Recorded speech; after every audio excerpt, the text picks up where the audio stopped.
So the blame game started early. This was CBC Javani on election night, actually going at Doug Ford, going at another Conservative, an Ontario Conservative, and giving him what's for. And you know what? I don't blame him.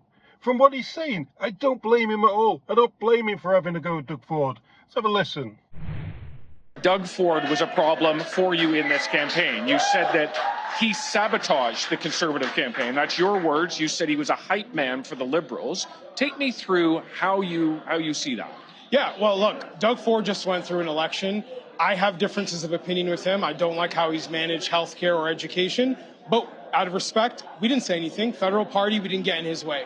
When it was our turn to run an election, he couldn't stay out of our business, always getting his criticisms and all his opinions out, distracting our campaign, trying to make it about him, trying to position himself as some kind of political genius that we needed to be taking cues from. Was it him specifically? Was it his campaign manager, Corey, tonight? Do you see Doug Ford as a problem for the federal party in the outcome of this race? I see Doug Ford as a problem for Ontario and for Canada. I think he's not doing a great job in running this province, and now he's trying to exercise his influence over other levels of government, and it's not like this guy is doing anything particularly well. I mean, you did used to work for him. I did. I'm speaking from experience. I tried to fix problems in this province, and he kept getting in his way and all his goons around him all the time. They wouldn't make anything better, and now we're seeing him because this guy's a political genius because he beat Bonnie Crombie and Stephen Del Duca, and now we got to sit around getting advice from him? No.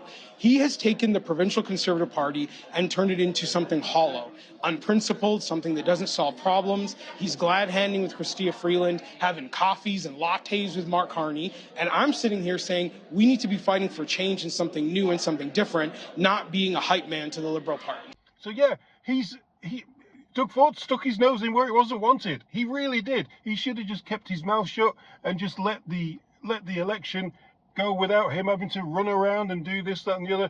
The person who should have been going down to America and sorting out the tariffs and stuff, that should have been our Prime Minister at the time. That Mark Carney guy who was a stand-in Prime Minister. He didn't go down, he didn't sort it out, and the only time he wants to sort it out is when the election's done and dusted, so that he could use the fear of Trump to win the election. So let's have a listen to someone on the radio. Let's get their point of view, and not just mine, and see what else other people thought of Doug Ford. But Doug Ford, I was so annoyed with him. Usually I donate $1,000 to that party every year, just like I do to the federal party. And this year, they can knock on someone else's door. I'm not sending them a cent. Because I thought Doug Ford uttered his own political bread instead of doing what was best for the country, which he bloody well knew would be a change of government. And, Carney talking like, oh yeah, I'm going to govern for the entire country. Trudeau said that at the beginning too, and he didn't. And I'll believe it when I see it. I don't think anything good is going to happen, but I don't think it helped that Doug Ford did that little intercession or Corey tonight, whatever the heck that guy's name is. Some of the media was too easy on Carney. That didn't help. But Elections Canada letting how many people run in Pierre Poilievre's riding? Was it 90? Yeah, well, that was the problem. Okay, yeah, so the infighting is going on. It is going on. The Conservatives are blaming Conservatives, and they're blaming Conservatives.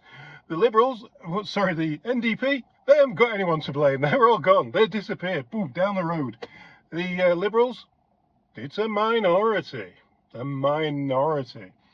Like I said yesterday, when the dust settles, let's see what the heck's going to go on in Canada, because Canada is absolutely all over the map at the moment. See you in the next one.